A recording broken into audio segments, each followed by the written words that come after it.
کہ فون کے رنگ ٹون پر نعت یا سلام رکھنا کیسا ہے؟ رہنمائی فرما دیں۔ رنگ ٹون کا مقصد یہ ہوتا ہے، اس بات کو بتانے کے لیے ہوتا ہے کہ کوئی آپ سے گفتگو کرنے کا خواہش مند ہے۔ گھنٹی بجتی ہے تو آپ سمجھ جاتے ہیں کہ آپ سے کوئی گفتگو کرنا چاہتا ہے،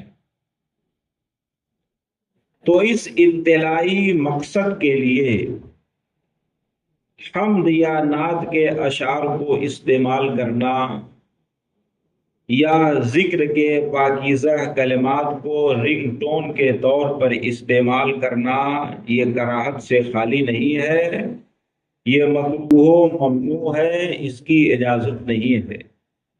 اس لیے آپ رنگ ٹون کی جگہ کوئی سادہ سی گھنٹی جو میوزک سے خالی ہو آپ اس کو رکھیں، جو صرف اس بات کی اطلاع دینے کے لیے ہو کہ آپ سے کوئی گفتگو کرنا چاہتا ہے۔